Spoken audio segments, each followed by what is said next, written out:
welcome to another episode of Pit Lane Parlay. Again, my name is Mike Jokum. With me, I have my trusty co-host, Jess Baker. And our first driver guest of 2018 is none other than the 2017 Verizon IndyCar Series champion, Josef Newgarden. Josef, thank you so much for joining the show today.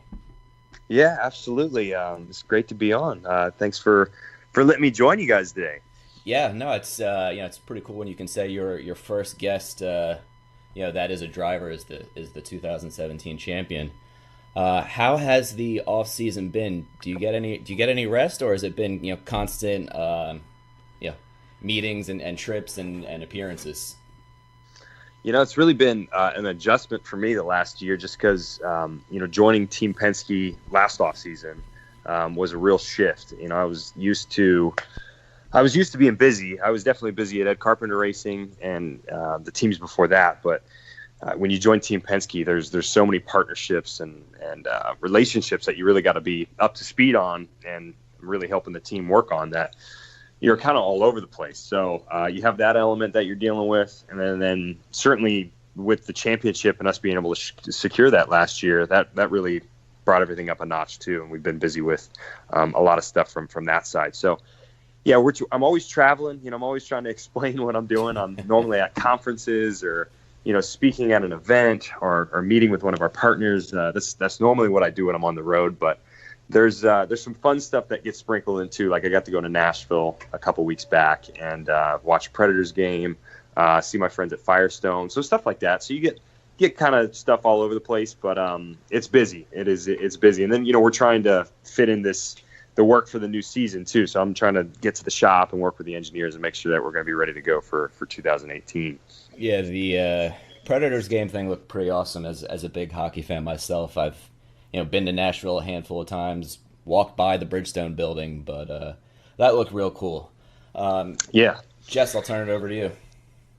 Okay, so Joseph, if you have not listened, I'm kind of the one who does the comic relief. So my questions are not going to be anything related to racing whatsoever. You're the fun one then. Yes, I am the fun one. So my first question for you is, what is your spirit animal? Oh, my spirit. That's a great question. My spirit animal. I'm pretty sure I've answered this multiple times before, but I don't remember what I said last time. If I was going to have a spirit animal, I'd want to be something. I'm pretty sure I told someone I wanted to be like a velociraptor one time, and that's okay. That I don't even know if that counts, but we've got Jurassic Park coming back in strong in the movie game, so I'm going to go with like a velociraptor. I like it. Jess, great question to start off here. All right, well, since I'm the non-fun one, I'll stick with the racing questions. You mentioned kind of getting to the shop to get the 2018 car ready, and I've seen a little bit about what you said online, but is there any data from the last couple years in the Aero Kit era that you can bring into this new Universal Aero Kit, or are you guys mainly starting from scratch? Yeah, we're really. It's really going to depend. So whenever I talk about the new Universal Kit, it really, what I tell people is it depends on the track that we're going to go to next year. So, if you're talking street courses, I think they're going to change drastically. I don't think we're going to be able to rely on too much from what we've had from a setup standpoint in the past. And then as you go into road courses, it's really going to be a mixed bag. If you go to a low downforce road course like a Road America, I think a lot of what we've done last year will still apply because the actual aero numbers are not that different on a low downforce track. But a high downforce track, you're looking at a place like Mid-Ohio or Barber Motorsports Park or Sonoma. Those places will change quite a bit. There's less aero that we can produce on the car from a downforce standpoint, and so that will change a lot. And then as you get into the ovals, it's mixed again there too. The short ovals, I think, are going to be completely different. You're going to need totally new setups. You're going to be braking now in the corners. Definitely as the tires wear out, you're going to be braking. But on a high speed oval, the speedways like Indianapolis Motor Speedway or Pocono or Texas, I think you're not gonna change that much. So those great races that we've had, like at the Indy 500 over the last 5-6 years, I think you'll still have those, and a lot of the setups will actually still work and apply like they have in years past. So, this is just me talking before we've even gone through the year, but I think it's really going to depend. I think some stuff will work, some stuff won't, and it's going to be our job to figure out, what those pieces are or aren't. Sure. No. Oh, that's awesome. Jess, go ahead. So, Joseph, what is your 90s jam song? Oh, my 90s jam song? I'm more of an 80s guy. Like, if you Okay, ask me so the 80s jam song. Yeah. Oh man, I need to see. I'm really bad at remembering stuff. So I have like tons of compilations on my like 80s playlists. I'm almost trying to stall so I can look this up in my phone because I don't have one particular song, but I'm telling you, I have this like total love for 80s music. So I don't know, like some old school Elton John or something like that, or Please tell me you wear the sunglasses when you're jamming to Elton John. I don't, but I look ridiculous in my car when I'm singing to Elton John. So. Yeah, I like weird stuff. Like I like Phil Collins. Like I don't even know if that's okay to like Phil Collins, but I love that type of music. Listen, I grew up listening to Phil Collins before I was old enough to discover my own music, so I can't knock that one. Right. Dude, it's good stuff. It's good stuff. Like In the Air Tonight, I'll rock the heck out of that song. I'm pretty sure that was on my YouTube this morning as I got my day started here. So, yeah, I certainly understand. Hey, so going back to, the new car, when you guys test at Phoenix in a couple weeks here, I know that was one of the, short ovals that could, drastically change. Will you guys run in traffic to kind of get a feel for how the race is going to be, or do you think guys will be a little bit more conservative and just kind of get a shakedown of the car? No, I think you'll see a lot of people running in traffic. Normally what we've had happen is that the morning time will generally, work on qualifying stuff. I think when we first get there, everyone's going to just try and find their footing and understand what the car's doing. Make sure that they're comfortable with the car before they get in traffic. That's normally more difficult to do. You really want to be, confident and comfortable in where the car's at and underneath you. So the morning time, or I think it's early afternoon, we'll mostly work on that stuff. But then as we get to like the evening sessions, you'll definitely see people running with each other a lot, just because we have to figure that out before the race. We have to run together, see what the car's like, see what it's going to need. So I think you just see for both days, you'll see split mentalities where, the early afternoon we're working on qualifying stuff. And then at the nighttime, we'll probably work on racing stuff. Sure. Jess? All right. So you are stuck on a deserted island. Oh, no. What is one item that you would like to have? Well, I mean, for me, I think food is critical. So You're not a hunter scavenger. Yeah, I mean, I could, I need to have like a spear. I think if someone gave me a spear, I don't know if I could create one on the island, so I would need a spear to go fishing because I love seafood. So yeah, I would probably ask for a spear or some sort of object to kill things with. All right. I can't knock that one. No, not at all, because I don't know if I could build a spear either. I think maybe in the Poconos we'll have to go into the woods there and try it. Find a spear to hunt with. Yeah, I've not had a ton of experience. You got to know like what is this island really supplying you with? Like you almost want to know the background on the island before you can commit to an item, because I mean like maybe it has materials to build a spear. If it does, then I want to change my answer. You just never know. That's true. You don't. That is the best answer to that question I think I have ever heard in all of the years you've heard people be asked that question anywhere.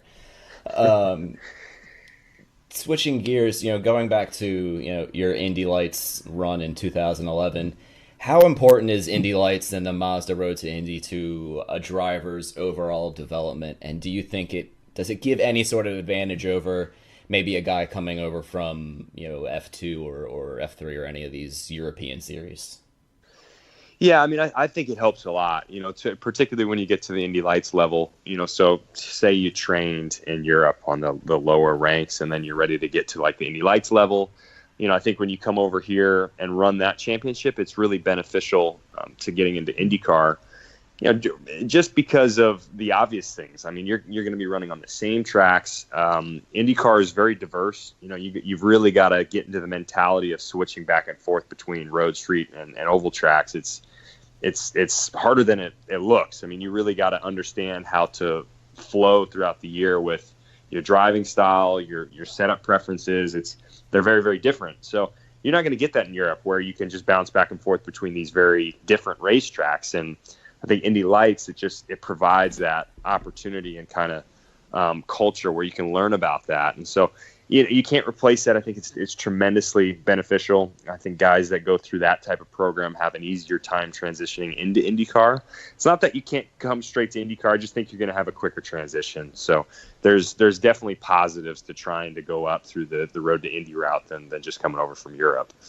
Sure, yeah, and I know even for those out there that don't know, Josef even lapped the entire field at New Hampshire Speedway towards the end of the season, which I think has either never been replicated or was only replicated one other time, depending on what website you look at. Yeah, I don't know. I forgot about that, but I guess that did happen. But I'm sure it's been done before. It just depends on the race and how many people are in the field and stuff like that. Yeah, some of the Indy Lights records are a little tougher to find, scrolling through the internet. But Jess, I'll turn it back over to you.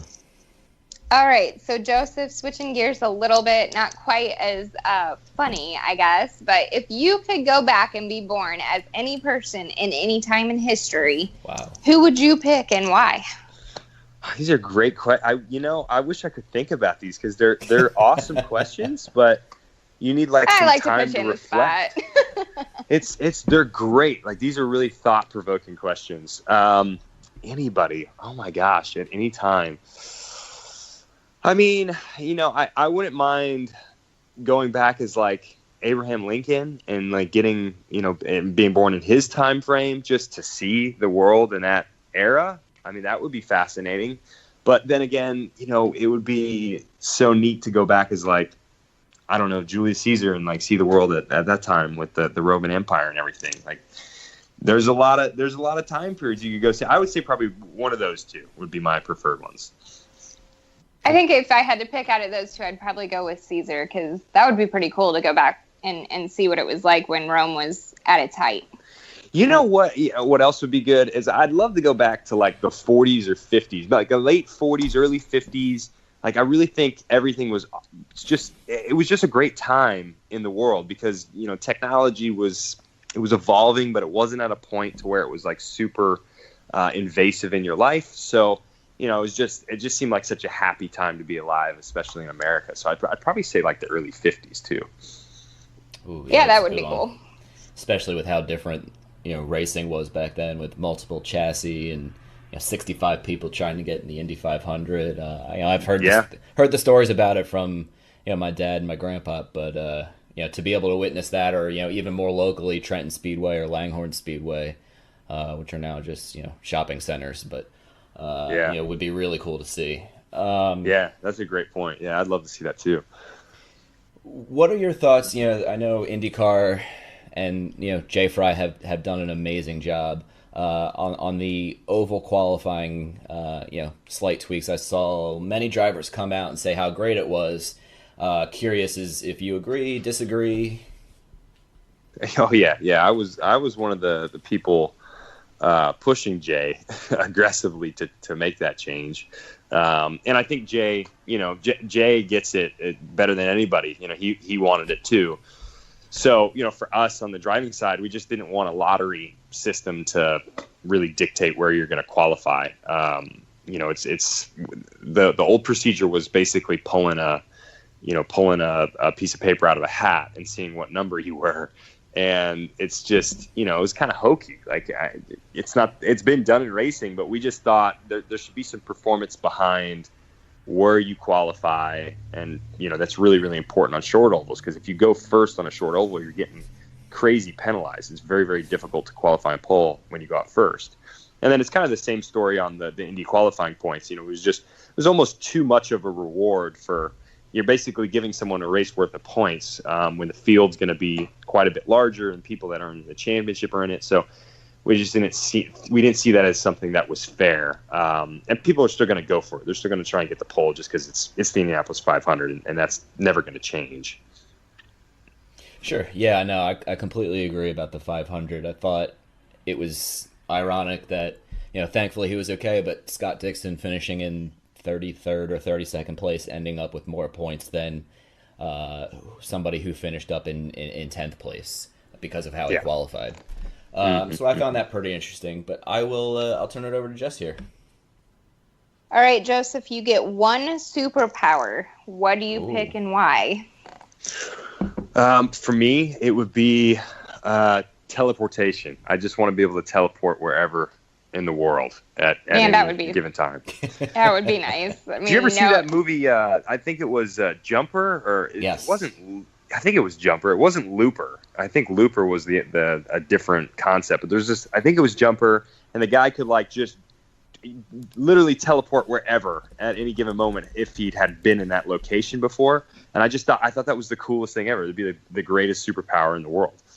You are correct. It is the movie Jumper.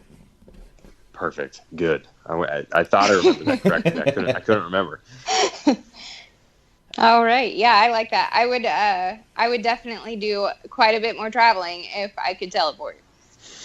Definitely. It'd be easier. Save me some airfare costs too. Mm-hmm. Exactly. Hey, so obviously 2017 is a career year and one to remember. But if you had to pick out one moment outside from winning the championship, whether it be the pass at Gateway for the win late in the race, or winning another race, or even something else, what is that one moment that you'll look back on years from now and go, that was a hell of a year?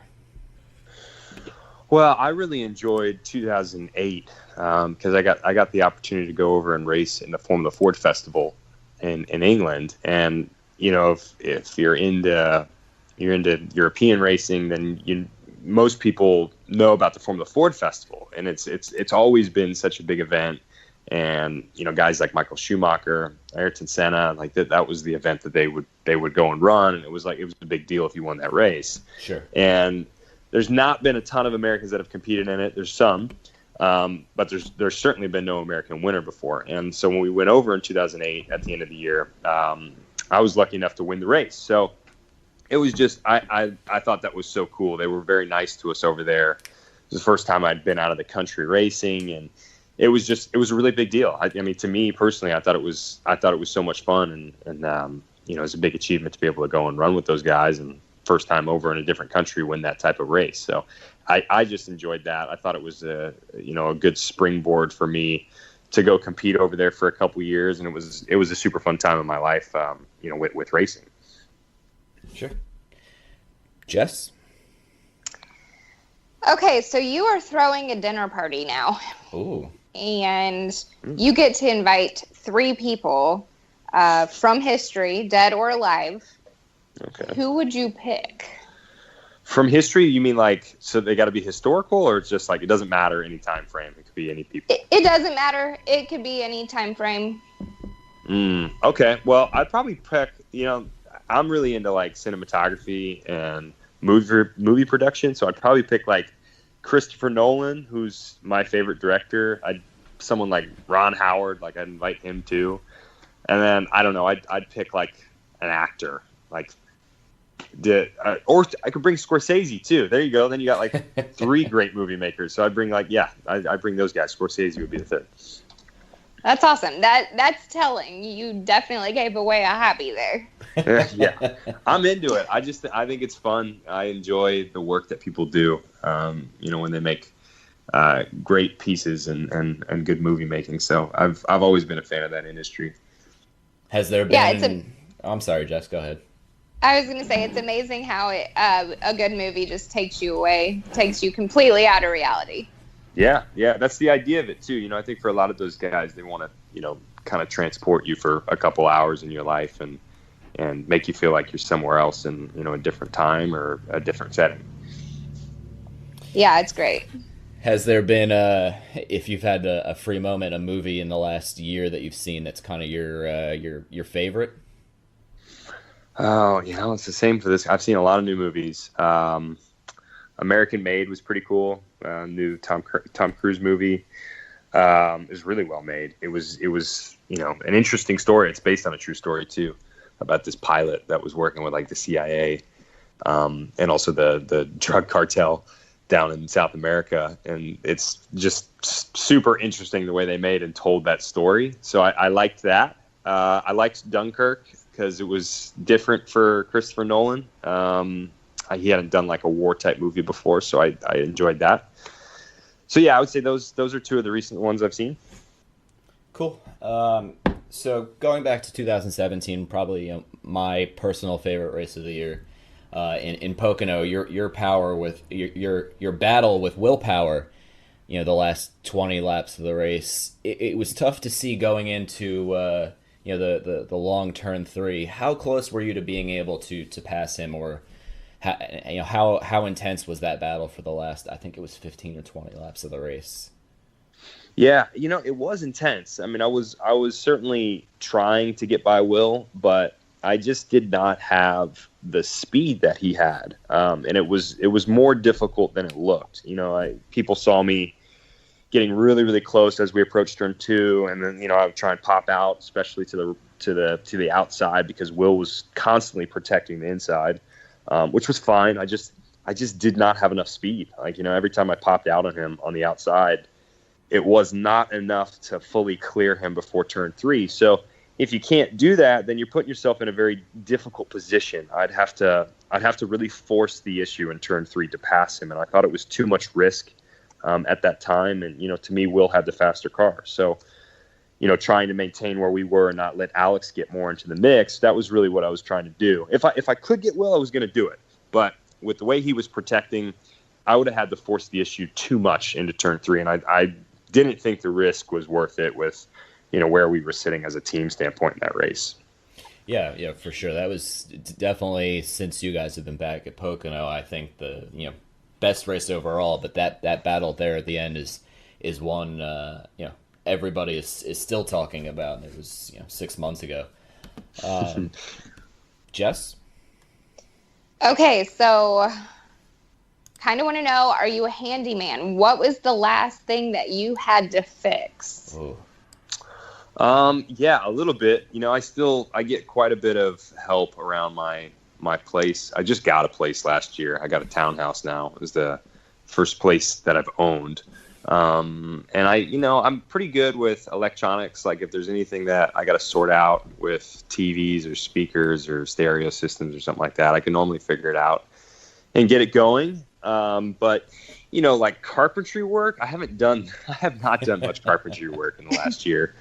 So I normally get someone that's much better at it than me to sort it out. I could just fix little stuff like, if like a light's broken in the ceiling, like I can fix it, or, I don't know. I don't even know what I've done recently. I've done some stuff in the garage. Like I had to put some shelves up. So I've done that, but that's, pretty much the extent of what I'm doing. I don't know, I hire some pros that are way better at me than this type of stuff.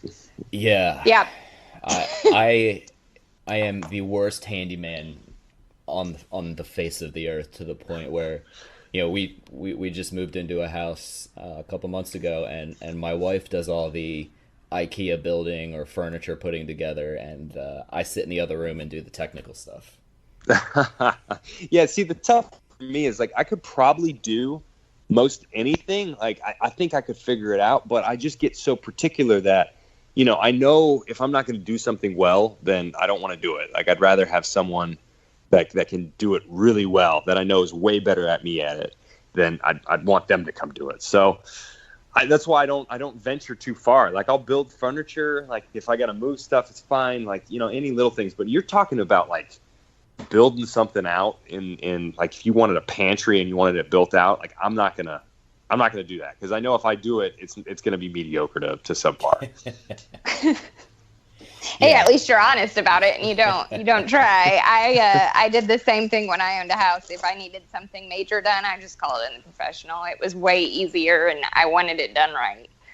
Yeah. Yeah, that's the great thing about technology is you can log on to something like Facebook and go to your town's Facebook group and go, who can help me with this stuff? Because I know I won't be able to change out a ceiling fan downstairs, but I can pay somebody to do it, and I won't get yelled at for doing Yeah. Or electrocuted. it. Or electrocuted, yes. It's true. It's true of technology. There's one of the benefits of it. So, what do you think of, how great is it that we have, 4 new IndyCar teams this year? We have Carlin and Harding full time, and then Michael Shank and Junkos, part time, but running a good bulk of the schedule. Do you think there are going to be more teams to potentially come, and how wary should the field be of Trevor Carlin? Oh, I think they should be very wary of Carlin in particular. I think they'll be a very strong team, a very legitimate team. Like they're going to give everyone a run for their money once they find their footing and they kind of understand how everything works. They're going to need a little bit of initiation time, but I wouldn't be surprised if it doesn't take much. They should be, able to get going pretty fast. So yeah, that's Carlin. And then you think about the other groups. The nice thing is I think they're all prepared to grow with the series. So it's not like, they're just coming in for a little bit of time and then they're going to go away. I think they all seem like very serious team owners that want to be a part of the series for the future. So if you have 4 new owners, that's a big deal. I mean, that's a lot of team owners that are coming in that are committing to the series and committing to figuring it out. So I'm excited about all of them, but for sure the Carlin organization, they're going to be a serious threat, I think, within, a couple years. Yeah, I know. Almost half the field, if not more than half the field, has even raced for Carlin in some venture at some point in their racing careers, which is a pretty amazing stat. Yeah, they've really had a lot of the top line drivers in the world compete for them. Mainly in Europe. Formula 3 was kind of their big thing 10 years ago, and they've been the best at that in British Formula 3, and so they've seen most of their guys come through that, but. They branched out. They started doing Formula Renault 3.5, and they had a lot of guys come through that. And then obviously they do GP2, GP3 now. So they have a lot of programs, and they've just had a lot of good guys, both on the IndyCar and Formula 1 side, that have been through their organization. So they're the real deal. If you're talking about a junior team, it's very much like a Sam Schmidt type operation. The Schmidt-Peterson team. Sam Schmidt he just had his lights program, and then you can see what he's done in IndyCar now. He's a legitimate organization, and I think you'll see the same sort of deal with Carlin very soon. Jess? All right, so this is kind of a random one, but what villain do you feel bad for? Oh, what villain do I feel bad for? I don't know that I don't have anyone off the top of my head. Like I don't have anyone that I truly feel bad for right now, but I'm sure there's someone. Like if I watch something, I'll be like, he's probably getting the rough end of something right now that he doesn't deserve, but I can't think of anyone off the top of my head. Jess, do you have an answer to that one? I'm with Joseph. I have no idea off the top of my head on that one. I mean, it's not like a villain per se, because he ends up turning into a good guy, but the Beast from Beauty and the Beast, because first he's kind of a villain, and you gotta kind of feel bad for him. Yeah, that's a good one. Yeah, I mean, I think once you see his good side, so I guess he's a villain. I didn't think about that. Yeah, I would say, well, Disney's so good at making their villains lovable, so aren't they? I love Disney. Yeah, they rock. I'm a big Disney fan as well. But I would agree with you. I think the Beast, that's a good choice. I was thinking of I thought you meant a true villain that's never turns good, but you kind of like him. I don't know anyone then. Yeah, I don't know either. But the question's open. So I guess I would go. This isn't Disney related or a movie, but from a TV show. Omar from The Wire is pretty much a villain, but in the end, when he, spoiler alert, gets shot and killed, you do feel bad for him, and if either of you guys haven't watched that show, I highly recommend it on some flights or some downtime. Yeah, I haven't, and I've heard it's like the greatest show ever. So that's a good point. I need to watch that at some point. Yeah, I get in trouble because I watch it once a year, the entire series. Really? It's that good, and I only started watching it because my mom bought me season 5 for Christmas in college, and I went, I'm not going to start with season 5. I'm going to start from the beginning. You watch the entire thing over every year. Once a year, usually. I think we're coming up on that time of year. Usually, February, March. I start it, and I get through it by before the summer, and I repeat it every year. That is so It must be fascinating. good. Yeah. I mean, that's got to be a damn good show if every year you're like committing to rewatching it. That's amazing. Yeah, I've read The Wire blogs and stuff that authors have written to find little Easter eggs in the show and various foreshadowing clues, and I am fully bought into understanding every aspect of that show, and That is amazing. I've never heard that, but I love that. I've heard it's good, so I'm gonna watch it at some point. yeah, The Wire and The Office, because I went to college in Scranton, and Parks and Rec are shows that I have watched yearly, especially The Office because it's such a good comedy. Yeah, that one I totally agree on. The Office is an easy one to binge like at any point. And I like seeing hearing various names in the show or seeing landmarks and I used to walk by there every day when I went to class. Oh yeah, so that's too funny. It's got a cool personal touch, and Anyway, back to a racing question here, and I'm not sure if you know the answer, but I saw yesterday or the day before Hitachi signing on to be your primary sponsor for 8 races. Do you know primary sponsorship for the other? I guess it's 10 total races. Is it primarily the same as the past season? Good question. Yeah, I don't know. I'm not sure 100%. I don't think we've announced what we're going to do on the other races yet, so I'm going to leave that to the team and make sure I don't get in trouble. But I think we've got something sorted out. Penske's they're normally pretty good at making sure we're all covered, and I know we're going to be sorted out on that car. So we just have to wait and see. Hopefully we announce something soon. Yeah, sure. Jess? Okay, man, I've got the most random questions. But anyways, what would be the funnest thing that you can think of to fill a piñata with? Wow. Oh, man. It can be anything? It can be anything. Man, I'd fill it with sweet tart ropes or something like that. 'Cause I'm a sucker for sweet tart ropes. Or popcorn, a great popcorn would be cool. I don't think anyone's thought about that. No, that's a good one. Yeah, no, I wouldn't have thought of that one. What else? I don't know. You could fill it with cookies.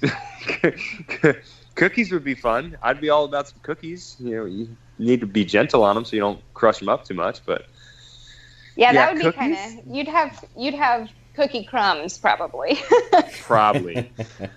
What if you filled it with something weird like Subway sandwiches? That would be an odd thing to fill a piñata with. I don't know that it'd be the most fun thing, but it'd be strange. It's funny is It'd be a big piñata. Yeah. To bring out the Philly boy in me, I was going to say a Philly cheesesteak, but that might get kind of messy. Yeah, well, I'm yeah. thinking about, they're wrapped. I would say they're wrapped. Okay. You're Yeah. getting Firehouse subs or something like that. They're all wrapped up still. Oh. All right, let me see here. What race, going into 2018 with the new aero kit, are you, most excited for in general, outside of the Indy 500? I'm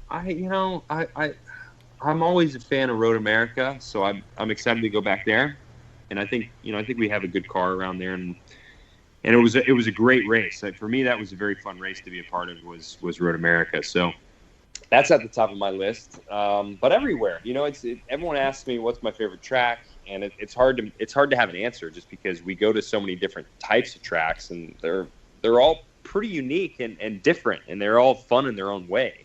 So, next year is going to be a real challenge. I mean, everywhere is going to be you're going to get out a new notebook and, rewrite notes for everywhere you go. So there's not many places I'm not excited for, but Road America is always at the top of my list.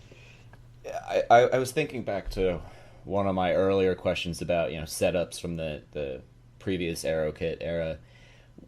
Will you pull out, or will the teams pull out any notes from, the pre-Aero Kit era, the beginning of the DW12, maybe 2011, 2012, to kind of get some ideas, or is that probably not going to happen?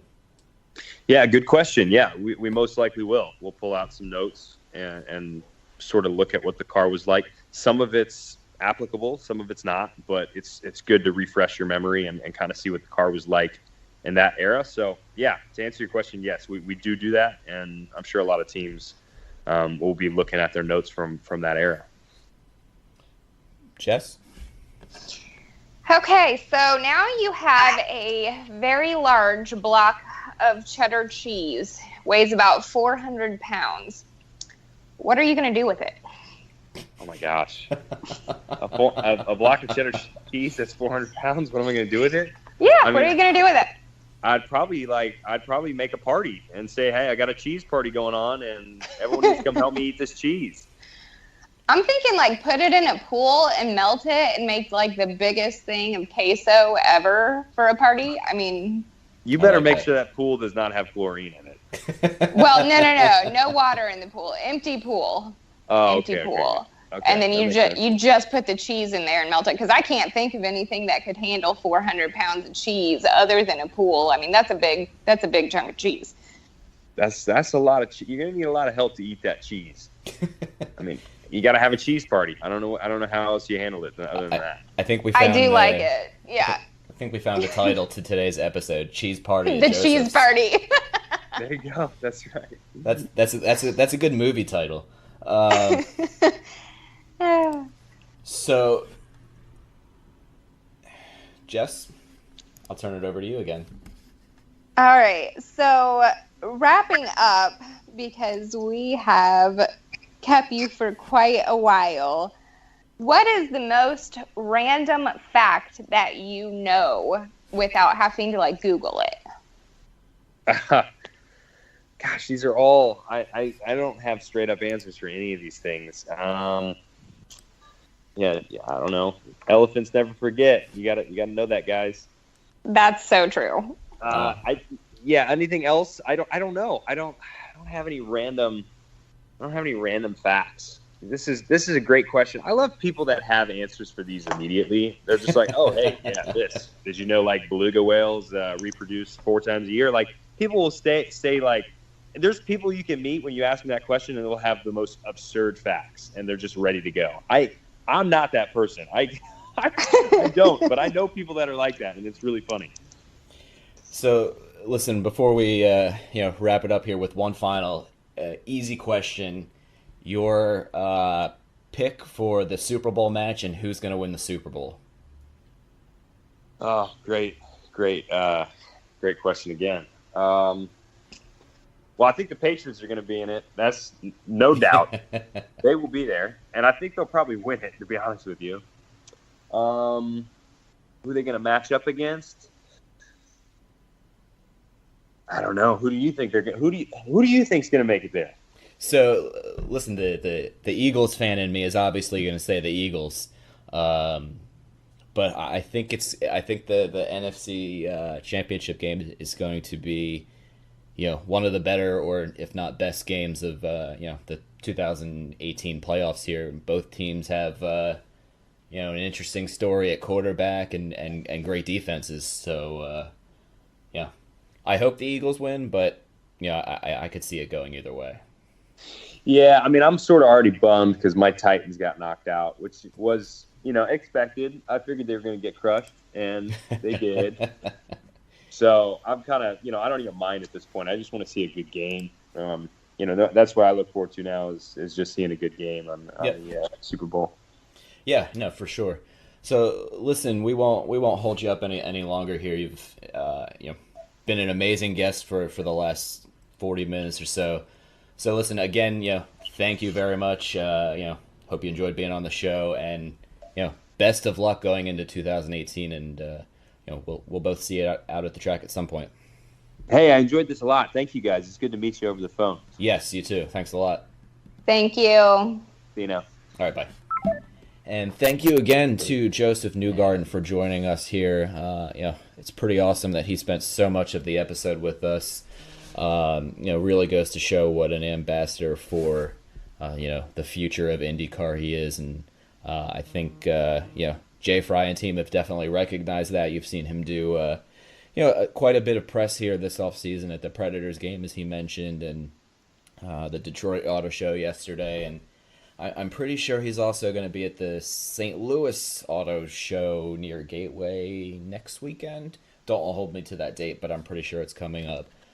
So we're going to, wrap up the episode here. We're going to make this episode about, Mr. Newgarden. But I did want to mention for the second straight week, I have won the Poll of the Week award.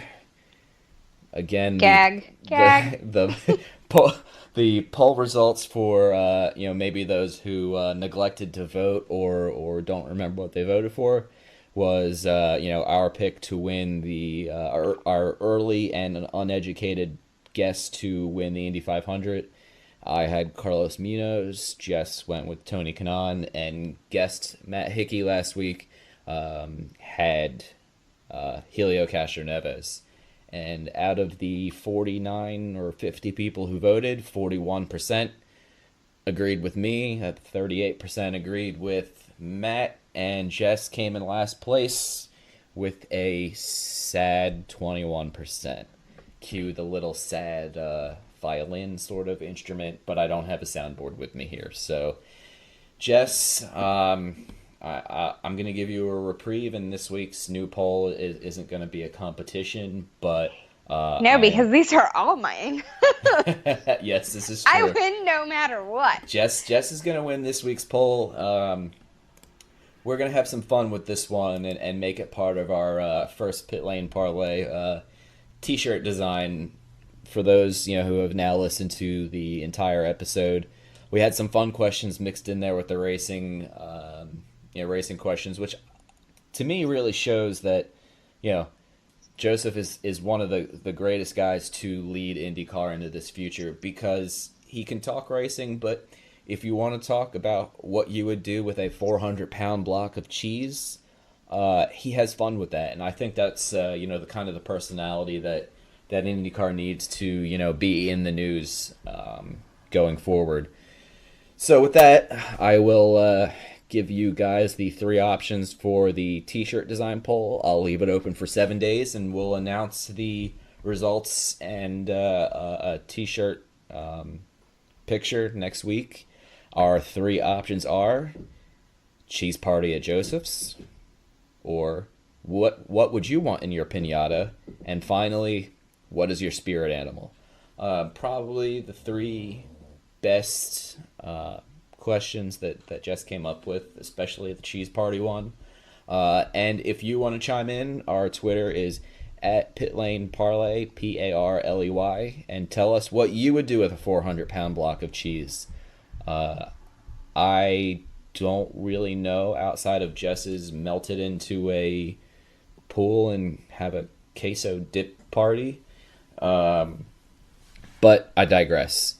Anyway, Jess, is there anything you wanted to, wrap up with?